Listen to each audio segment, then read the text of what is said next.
Few months back செம்ம hair fall இருந்துச்சு. அப்போ தான் வந்துட்டு கொஞ்சம் ஃபுட்லலாம் வந்துட்டு கான்சன்ட்ரேட் பண்ணேன். அதில் எனக்கு ரொம்ப யூஸ்ஃபுல்லாக இருந்தது தான் இந்த ரெசிபி. இது கேர்ள்ஸ் பாய்ஸ் 2 பேரும் இன்டேக் பண்ணலாம். நான் இதில் போட்டிருக்க சீட்ஸை வந்துட்டு வீடியோலையும் சரி கேப்ஷன்லையும் சரி மென்ஷன் பண்ணியிருக்கேன், செக் பண்ணிக்கோங்க. ஆல்சோ இதில் நிறைய பெனிஃபிட்ஸ் இருக்குது. உங்கள் ஸ்கின், ஹேர், போன் இதை ப்ராப்பராக எடுத்துகிட்டு இருக்கும் போது இதோடைய பெனிஃபிட்டை நீங்களே பார்ப்பீங்க. ஒரு பேனில் எல்லா சீட்ஸும் போட்டுருங்க, எள்ளு தவிர.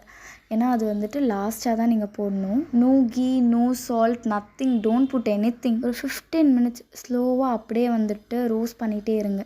இப்போ இதை ஒரு ஹேர் டைட் கண்டெய்னரில் ஸ்டோர் பண்ணி வச்சுக்கோங்க. டெய்லி 1லேருந்து 1.5 ஸ்பூன் வந்துட்டு இன்டேக் பண்ணிக்கோங்க. பர்சனலாக இதோட டேஸ்ட் எனக்கு ரொம்ப பிடிக்கும். ஸோ அதனால் மோஸ்ட்டாக வந்துட்டு அப்படியே நான் ஸ்பூனில் சாப்பிட்டுடுவேன்.